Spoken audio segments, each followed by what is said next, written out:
Термин «коляда» еще не получил окончательного объяснения. Ряд версий трактует его как имя языческого божества, но по большей части скорее оно происходит от латинского «календы» – первые дни месяца, от римского календаря. Хронологически коляды были приурочены до зимнего солнцестояния, когда солнце родилось вновь, неся его на землю свет и живительное тепло. Итак, народный белорусский праздник коляды уходит своими корнями глубоко в древние языческие времена. Это дохристианская эпоха. Почему же в ночь с 13 на 14 января в Беларуси, отмечая коляды, называют его рождественским праздником?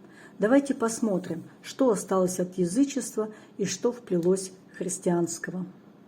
В книге «Белорусская мифология» – это энциклопедический словарь, написано, что коляды – это термин иностранного происхождения от латинского «календе» – первый день месяца, и связан он с календарем и календарными новогодними обрядами, глубоко укоренившиеся на белорусской почве и частично мифологизированы. Комплекс зимних новогодних праздников у белорусов охватывал все приметы обрядности начала года и чисто христианского объяснения – коляды и Рождество. Коляды, праздник, назывались в множественном числе. У них много общих черт с соседями нашими, с южными, это украинцы, молдаване, румыне. И даже на территории самой Белоруссии, в зависимости от местности, эти праздники, проведения их отличаются. Коляды. Коляда – это целый цикл праздников зимой, приуроченных к зимнему солнцестоянию и наступлению Нового года. Итак, это не один день и не один праздник, а несколько. Первое – это Рождество Христово с 6 на 7 января, Святый вечер. Второе – Щедрый вечер, Щедрики, Новый год по старому календарю, с 13 на 14 января. Вот именно в этот день ходят колядовщики. И третий праздник – Крещение Иисуса Христа в реке Иордан 19 января, на белорусском языке Водохреща. Итак, какова же подлинная история колядок? Коляды – это традиционный праздник языческого происхождения у славянских народов. Этот праздник позднее приурочили к Рождеству. В текстах колядок, то есть песнопений в эти дни, имя коляды изменили на имя Христа. Следовательно, в эпоху великого отступничества от библейских истин в христианство влился и этот языческий элемент.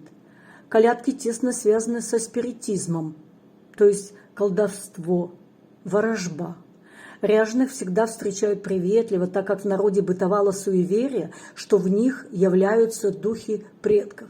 То есть раз в год покойнички оживают и являются на праздник к своим потомкам. Это не что иное, как примитивное язычество, полностью противоречащее учению Библии о состоянии человека после смерти. Священное Писание учит о том, что человек, умирая, действительно умирает и воскреснет только при возвращении Христа. С Новым годом! По-белорусски звучит «с Новым годом» и «народжением Христовым». Хорошее слово – «народжение Христово», «Рождество» и никакие не коляды.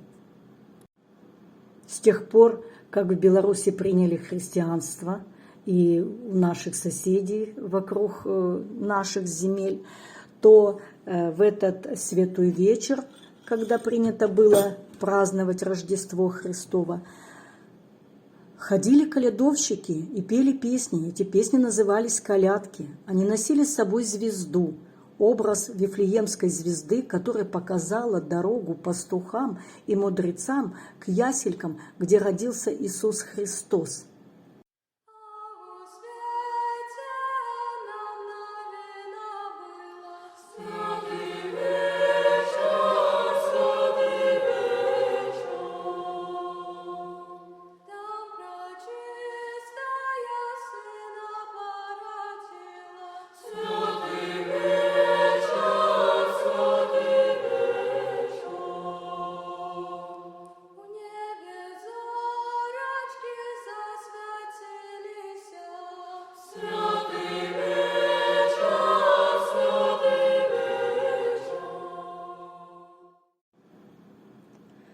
еще называют словом коляды. Но помимо этих недель, когда идут эти праздники зимние, сам праздник непосредственно тоже называют коляды. Песенки, которые поют в эти дни, это колядки. Забитого кабанчика на Рождество, тоже коляда. Соломенную ляльку, которую сжигают, и соломенного паука, которые накануне Рождества сжигают и вешают новый, тоже можно назвать коляда. Мешок с подарками, которые калядовщики набрали себе, это тоже коляда. И язычники называли раньше богиню Мать Солнца этим же именем. И многие религиоведы это констатируют. Наше христианство как-то чудесным образом, чудным, лучше сказать, переплелось с языческими обычаями. И вот это объедание или как бы переедание во время святочных дней, конечно, оно неправильно. Оно ускользает смысл праздника от нас. Мы теряем главное содержание праздника, предаваясь этим угощениям. Это первое. Но гадание вообще оно никаким образом не совместимо не только со святочными днями, но и вообще в любое время церковного года. Это тоже языческое такое суеверие, когда люди не доверяют свою жизнь Богу, а хотят узнать что-то сами, помимо Бога. Тем более, понятно, что отвечает на эти вопросы отнюдь не ангел-хранитель, а именно падший ангел-демон.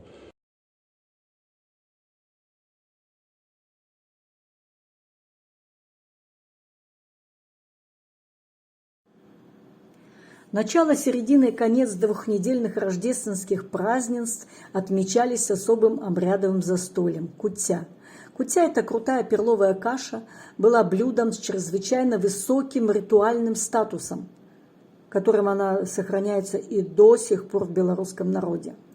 Потому что, по большому счету, белорусский народ, несмотря на свое православное название, они остаются язычниками. Кутья по своему ритуальному значению превосходит такой значимый сакральный вид еды, как хлеб. Кутья отождествляет собой общую вязковую долю. Каша по сравнению с хлебом более архаична, она древнее и она первая. Объяснение с православной точки зрения смысла кутьи. Зерна кутьи являются символом воскрешения, так как, попадая в землю, они со временем превращаются в растения. Также и покойный, будучи похороненным в соответствии с церковными обычаями, воскресает к вечной жизни. Мед же в каше символизирует то духовное умиротворение, которое ожидает усопшего в Царстве Небесном. В Древней Греции вареную кашу с фруктами подносили на похоронах. Но ученые говорят, что подношение подобной пищи еще более старо, так как в Византии это блюдо называлось колево, и, как ни странно, также существует и в наше время. Естественно, и тут по любой логике выходит, что в христианскую историю кутья попала также из древнеязыческих культов и также позаимствовала схожий символизм этого обрядового блюда, которое используют белорусы до сих пор во многих своих обрядах. В щедрый вечер полагалось ставить на стол те блюда. Кутя, я уже сказала, что это каша из перловки. Кисель, квас, компот сушеных фруктов, селедец, юшка, поливка, квас, грибные клетки, блины, капуста, орехи, печиво, стравы на богатую кутю. Кутя со скварками, так инш, колбасы, мясо, смаженное, вареное, печеное, вендлина.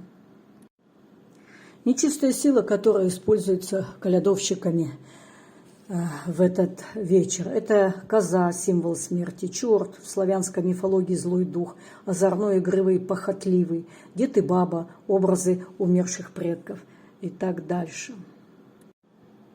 На коляды водят козу, а коза является символом смерти.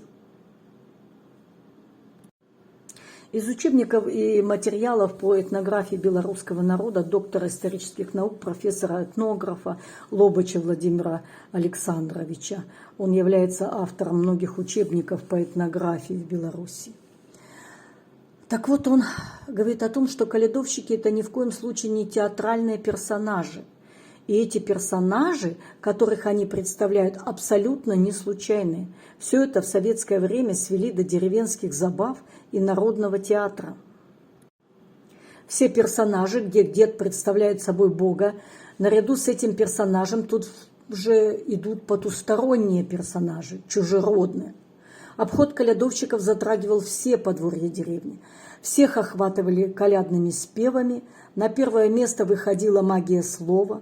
Это не просто красивые колядные песни, они имели реальный магический смысл. Когда в твоей хате пели о хорошей доле, то люди верили, что она такой должна быть. Важен был поднос даров, что хозяевам желали добробыту, а те, в свою очередь, должны были благодарить. Центральным моментом процедуры был танец козы, которая начинала плясать в ускоряющем темпе до тех пор, пока не падала. Коза была символом смерти, и вот после ее смерти, козы, хозяева должны были дать дары, продукты, колбасы, сало, деньги. Год начинался новый, с новой счастливой, как считалось, долей.